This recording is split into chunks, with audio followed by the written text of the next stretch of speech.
In fact, I have such a cool little like tip, little nugget for people watching. This is the coolest process that I've discovered. I found this from another agent from California.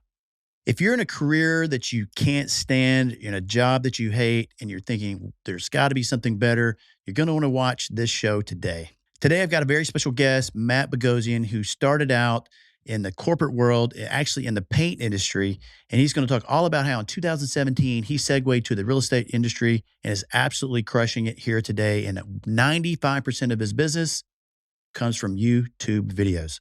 Matt, good to be here. Hey, thank you so much for having me. Yeah. So, Matt, you started out from Massachusetts, Yep. came to the University of Tennessee, got a family here, plugged in, and you were, I guess, working with Sherwin-Williams, who Yeah. everybody knows. I want to say Yeah. there's maybe a Sherwin-Williams right around the corner here.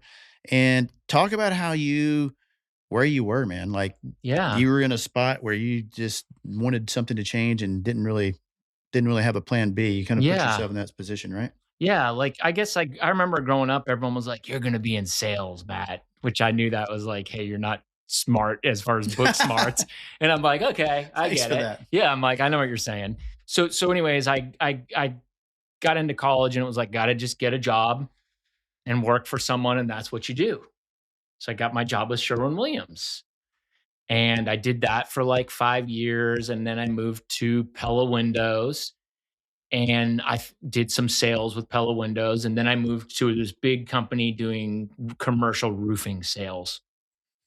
And all of it big companies, corporate meetings, traveling to Atlanta for a meeting, just the stuff that like at first was fun, but then it just started really to wear me down. Mhm. Trying to price increases, trying to push products that weren't interesting to me. Commercial roofing is not interesting.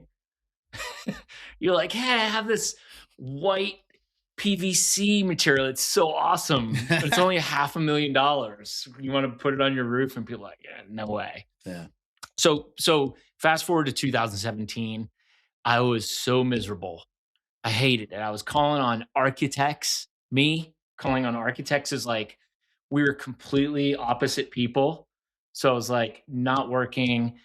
And I'm just started being like, Matt, you have to find something you love and that you can do well at. So I sat down and I started writing out stuff about my stuff, like a brain dump. Mhm. Like I'm sure, have you guys done that for like YouTube videos and stuff? We were trying to come up Yeah, with an sure. idea. And I started just writing down, like, okay, you've got sales experience, you've got customer service experience, you have owned 3 houses, you currently have 2 rental homes, okay? You know windows, you know paint, and all of a sudden I'm like, "Oh, wait a second. Why am I not a real estate Yeah. agent?" Like, Matt, you know about houses, you know about sales, you know about customer service, and you're good with people, and then it was like, "Oh, I went through a little bit of a, you can't do that." And then I got to thinking, I'm like, "You've bought these houses, you've worked with these agents, Yeah. like, you can do that." So I basically was like, I was making 6 figures, which I was telling, Serenity here earlier, like, that was the hard part because it was like, "Okay, you have to do this, but you have to make 6 figures because you have a You had to family." replace your income. Yeah. So I just was like, "Screw it. I'm gonna do this and I'm gonna make 6 figures before the end of my first year. No questions asked. I'm doing it." And I got my license. I mean, I got up every morning at 5 a.m. and got did the course. I went and took the test, passed it the first time, and then off to the races. I kept my job selling roofing for a while. We finally, of course, I was so into real estate. It took me like 6 months, and I'll never forget this. My company called me and they were like, and I was so miserable, but I was doing real estate, which made me happy. They were like, Matt, we're gonna have to let you go. We've seen that you're like doing real estate. I had $85,000 in my Oh, pipeline. no. And I was like, take your laptop. I'm good. See you later. Oh, in your real estate pipeline. I'm sorry. In my pipeline. I thought they were pulling the rug Oh, from you. yeah. Okay, No. got it. All right. I had 85,000 in my pipeline in commissions. So I was like, it was the biggest weight off my shoulder. And I don't even feel like I work anymore since then. I mean, that's how much just I love the profession. I tried to not be long-winded with that, so I'm sorry, everybody. No, it's great. And man, I mean, really, guys, Matt does such a great job with YouTube. And what I want to share, and he's going to share, what I want you to share, brother, is, we were just talking about this before we went on air, but it's really not about the subscribers. I mean, 95%, this is your words, of your business, and you're going to do what in volume in a really tough market, probably by the end of this year? Probably be like around 18 million. 18 million, that's all public record. So, 18 million in this market where the transactions have really, really shrunk is huge. And to be out there creating videos, you don't really have this big team where you're paying thousands of dollars per month for editing and all of, the producing of the video. You're going back, you kind of taught yourself how to do, Cut Pro. Yep. And Final Cut Pro. Yep. And now here we are, and almost all of your business comes from this. And how many subscribers? It's not really about the subscribers, but you're tell me about that, because we were talking about why is it not so much about the subscribers, and why do you think you're having success with it? I think, and this is direct feedback from my clients, I think it's just because I'm genuine. I do things on my channel that show who I am as a person. So I mountain bike. So sometimes I'll do a housing market update while I'm mountain biking. I mean, who does that? I don't know. I just You got your little camera on your Yeah, I just got my GoPro on my where do I mount it? It's on my chest. Yep. And I'll just talk while I'm riding. And I ride a dual sport motorcycle, so I'll do a neighborhood tour while I'm on my dual sport. I think the message I would tell people if they want to do video and is just be yourself and do something that's different. And we're all different. So you've got something about yourself that you could do. Yeah. But I want to talk about, though, here you are in this job, and they see the writing on the wall. They see however, I guess they see your videos, maybe. Is that what it was?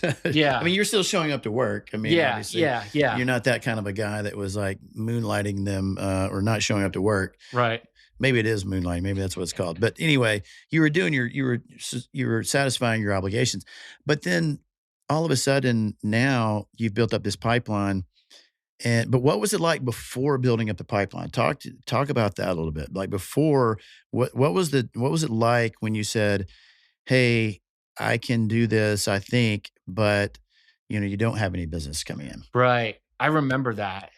Like you start out and it's like, hey, you go to Facebook and say like, I'm a realtor. If you want to buy or sell a home, call me. And you're like doing those posts and you're like, man, Phone's not ringing. yeah, my phone's not ringing. This doesn't feel like me. This is weird. And then I do you know Ryan Stewman? Yeah. Okay. Hardcore closer. Hardcore closer. So I discovered Ryan Stewman and I got into his world and started like watching some of the stuff. And there was one episode I'll never forget. He was talking about, I'm getting a little off track, but I just remember this moment. I was mowing my backyard with my AirPods on, pushing the mower, and he had an episode about abundance. And you know that kind of story. Like there's abundance everywhere. There's money, there's people, there's transactions, it's always available. Mm-hmm. It really is. But I never had heard that. And then I started hearing those kinds of messages. And so going back to your original question, I started being like, okay, maybe like I should stop asking everybody and like start giving value, like doing whatever that means. And what was that for you? For me, that was like started out with market reports. So many houses sold in your neighborhood and the price is this. And then it started out, and my video started out on Facebook. And then I would go to like, hey, now I'll show them the house. Hey, this house sold for this price. This is what it looks like. And then I'm like, oh, people like that. Let me show them the neighborhood. And then it just evolved into just, I started seeing that people liked that. And they liked when instead of me just asking for sales, if I just provided information, people would reach out to me. Yeah. So, yeah, that was a huge change. And you say it doesn't feel like work. Yeah. What do you mean by that? I don't know. I think I was talking to Serenity earlier about this, and like my definition of work would be like going to a job from 9 a.m. to 5 p.m. and you like check in and you make a certain amount per hour and you don't really like it. And like now I set my own schedule. I do things I want to do. Like I'm excited about lunch every day. I'll like try to eat somewhere nice, and I'm home in time to get my son off the bus. When I'm talking to my clients, we're like friends. So we're like joking and looking at houses, and, I'm meeting somebody after this to show a couple homes, and he's a super cool guy. So like, I'm excited to go meet him. Just And you're a doesn't. solo agent. It's not like you have this Yeah. big team. Nope. Solo agent. Yeah. Yeah. So I don't spend any money on advertising.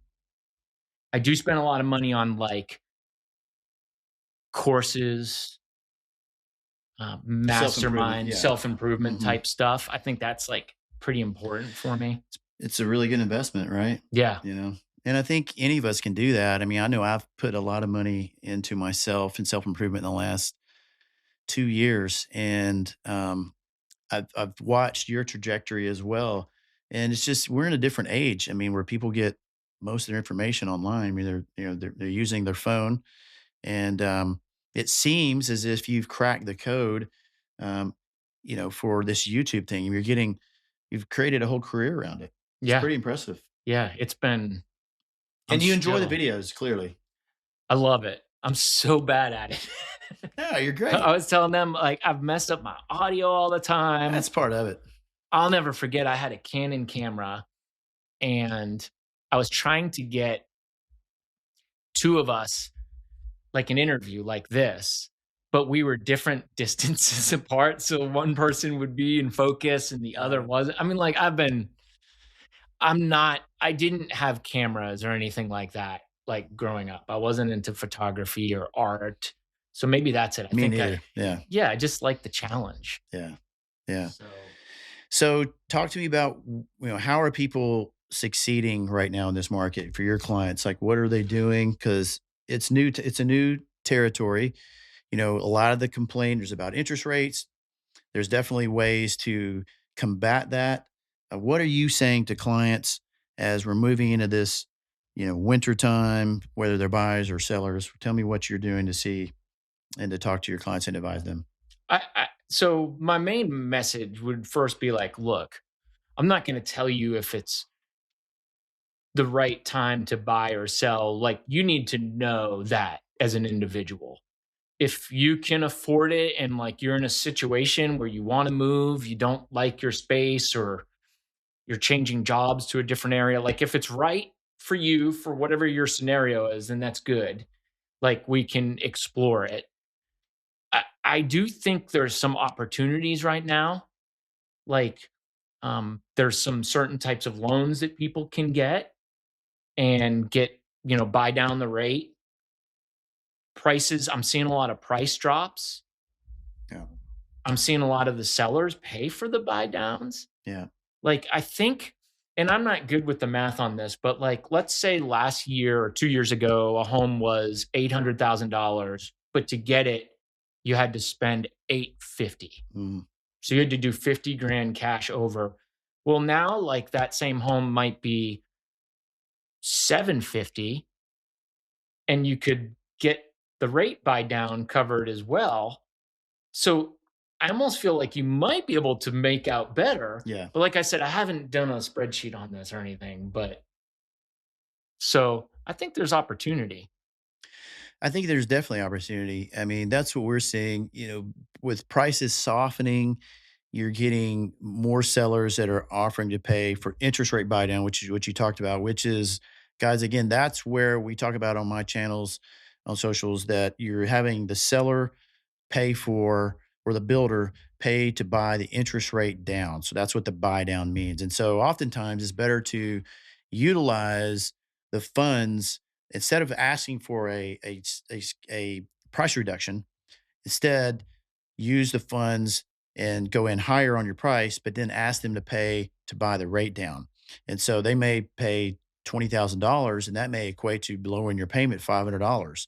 Just, you know, it's every situation is different, but all of a sudden a $500 difference in your payment is quite a big difference. Whereas a $20,000 may be, I mean, what is that? 20, 10, 20 is maybe $100, $120 difference on a payment. So it's not that much difference.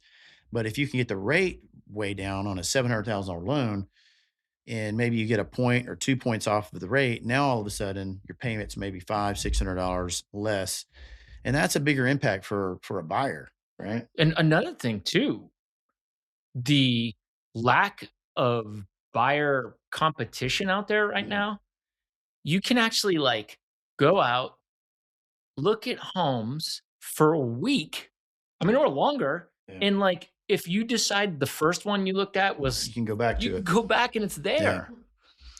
I It's think that's awesome. the I think that's the thing that is important for people to know right now. I mean, we're in the Nashville and Williamson County market where a lot of people want across the country want to move for the schools.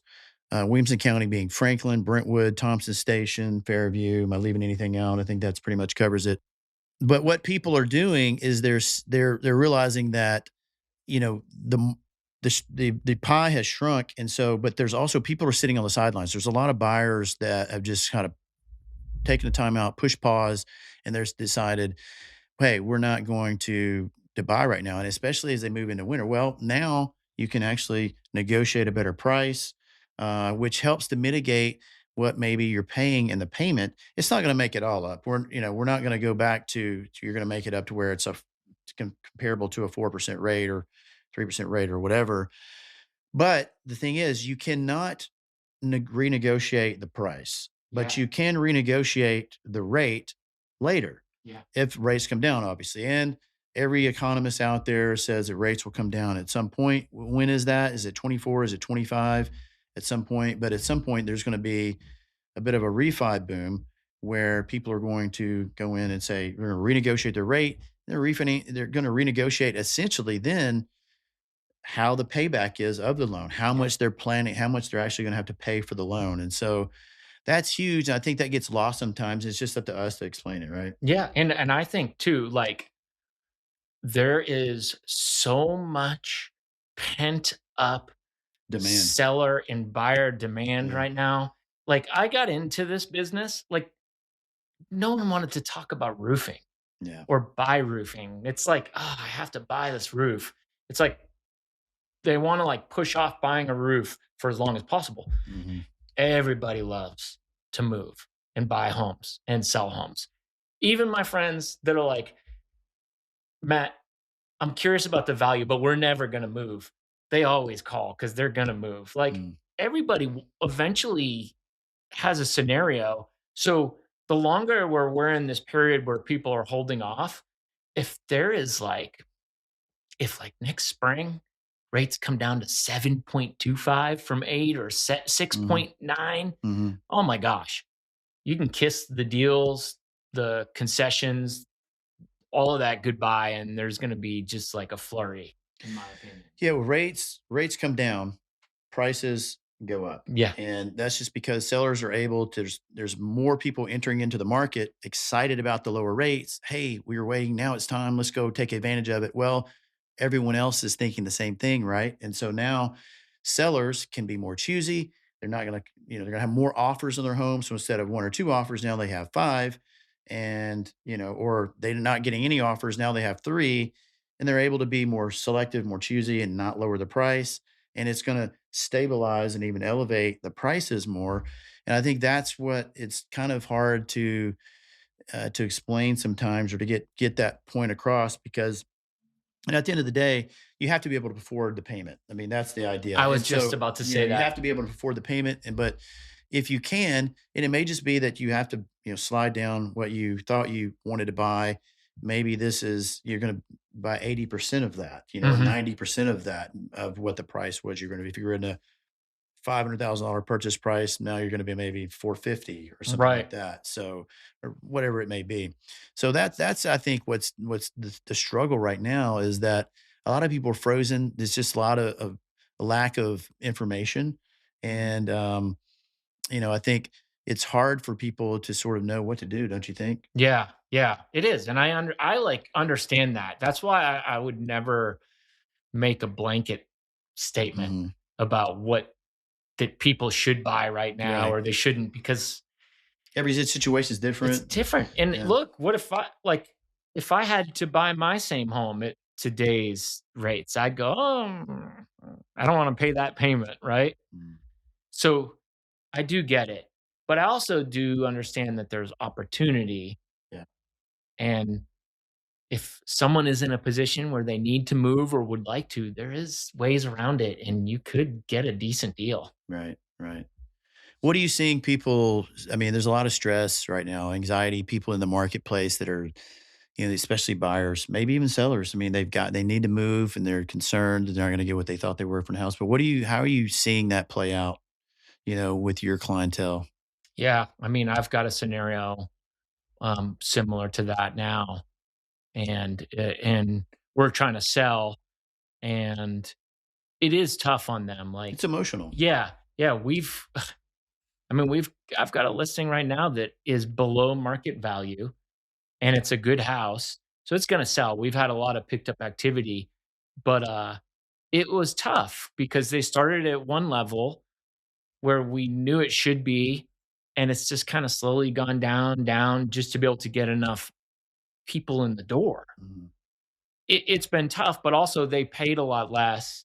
So it's more like, "Oh, I should have bought Apple stock 20 years ago." Yeah, right. Like you're thinking about what you maybe missed. FOMO, Yes.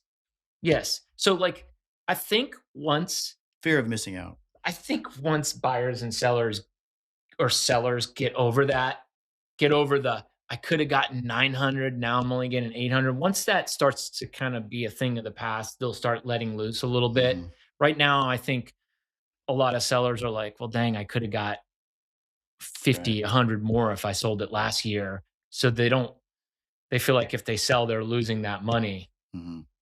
I don't know if that makes sense, but that's kinda Yeah, I mean, it's it's kind of hard. I mean, to navigate that. yeah, yeah. I mean, I get it. I'll never forget, I bought a penny stock for, like, $2,000 and it went up to, like, 15. This is when I was still selling Oh roofing, wow. so it's so much money to me. So the next morning I wake up, I'm gonna sell it.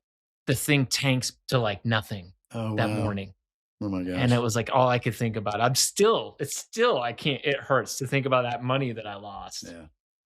What do you do to maintain, you know, solid mental health, a mindset during this market? What do you do to take care of yourself? I mean, it's an emotional industry. You've got people with different ideas going on. I mean, it's the biggest purchase of their life. Yeah. You've got this a lot of personalities to sort of wrangle and manage and all of that. What do you do outside of work to maintain, positive mental state?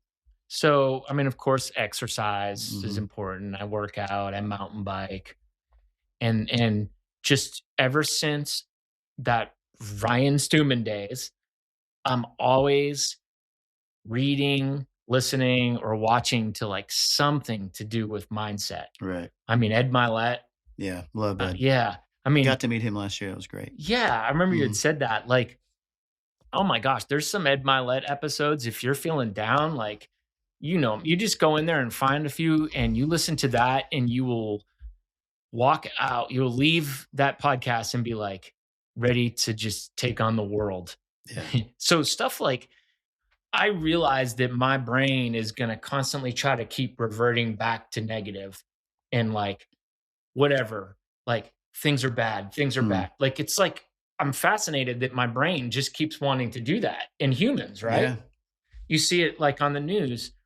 So I've learned like if I just keep pumping stuff into it like that, like Ed Milet or whatever else, that like it just keeps me Oh, wow. on that path. So I'm constantly, I have an Ed Milet podcast that I've made it a quarter way through in my car right now.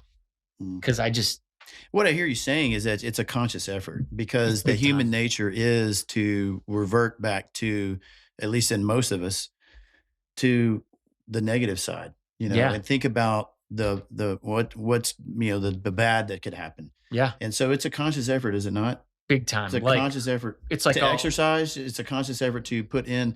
yep. You can fall right back into, not that anything's wrong with Netflix, but too much Netflix when it could have been, an hour of self improvement, Yep. and 3 hours of Netflix. I mean, instead of 4 hours. Yeah. It's amazing how quickly that can build upon itself. And next thing you know, you've become a different person. Yeah. I mean, you're Yeah. literally changing yourself. Is this right? Yeah. Yeah. I think I've it's seen like it with you. it's like a can do kind of attitude. Like, I don't see anything as not doable. I'm like, Right. okay, I can do it if I figure this out right, or I find the right person that can help me.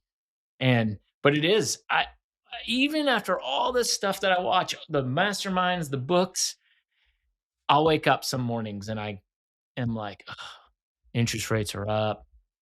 Ugh, I don't think I can sell this house. I don't know. What What do you if, do in that situation?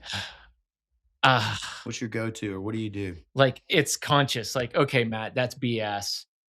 Like, you need to, I mean, like I just said, Ed Milet, I'll jump on, I'll source out another mastermind or something, or a group to join to pump new energy in. Like, I'm still in that hardcore closer world, but I've moved on to other stuff. Like, your mindsets, you've probably, or your masterminds, you change.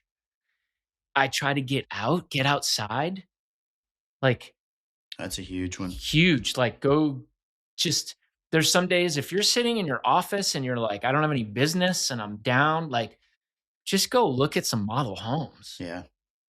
Dang, then you're like in a different environment and you're like, oh, wait a second. And then it just kind of starts clicking. How So, much are you how much are you doing dial outs and phone calls? Is that a huge part of your business? I don't do any of that. Wow. I follow up, like, so, like, I have people that are looking for homes, but like they're not in a rush. So I'll slow down and I'll shoot them a text. Hey, just check But in. they've already This and that. you've already connected. This Yeah. is not, hey, you closed someone 4 years ago and you're not going through the round robin of like calling them and necessarily, you do such a good job, obviously, of maintaining the digital presence with them and a digital relationship with them, that you're able to, they're seeing your face, they're seeing your Yeah. emails. Yeah.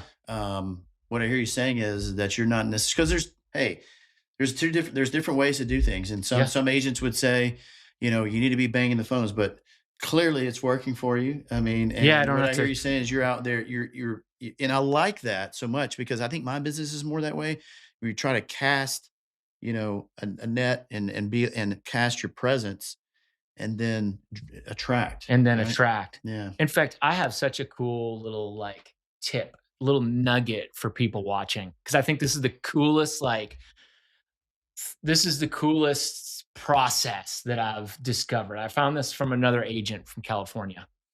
There is a service online that you can subscribe to called Client Giant. And what Client Giant does is you can bring in your database, however many of your past clients you want, and they charge a certain amount for the year for that client. They will send them a gift, and it's like a cool gift, like really thoughtful, depending on the season, 4 times a year with like a little note. It might say, like, hey, I know that it's really hot summer. Just wanted to send you this tea so you could cool down. Nice. And it's Just staying automated. top of mind and Yeah. showing And that you care and you're thinking about them. yeah, it's And it's like, automated. it's automated. It's like $100 for the year for each client. So, like, okay, I put in 70 clients. I know that's a lot of money, but like, is your client worth $100 to Yeah. you? Yeah. Like, of course. Like, we make thousands off Mm. of them when they buy a home, and if they're gonna buy 2 or 3 homes over their lifetime with you. I mean, for $100. Yeah. And people just appreciate that. So that's like, I learned that from being in the world of just like this, what we were talking about, the mindset and trying to find other people to kind of emulate, I guess. Yeah. Yeah. So what's coming up? What are you excited about coming up through the holidays? I'm 2024. So I think you guys probably heard me say the name Serenity. She's coming on with me to help me. She's getting her license, and that's really exciting. Planning some quarterly events to do. I've always wanted to do that. I've done a couple, but like I want to be more I want to do them more on a regular basis and be more consistent with those. So stuff like Christmas and whatever, that type of stuff. Like I'm just excited about, I am like in growth mode right now. Like what can I do to like build relationships, meet more people, and have more fun? That's what it's all about, right? Yeah. Yeah. Yeah. I mean, big time. So Yeah. Thanks for coming on and sharing your story, Matt.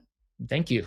Guys, if that doesn't motivate you, I don't know what will. But, Matt, how do they reach you? Somebody wants to buy a house. Somebody's out there somewhere. They want to buy a house in this area. Yeah. Just go to workwithmatt.com. Easy enough. Workwithmatt.com. You heard it here. See, what's your YouTube channel? My YouTube channel is just my name, Matt Bogosian. Matt Bogosian. Yep. Spell that for him. It is Bogosian. Matt Bogosian. There you go. See you guys.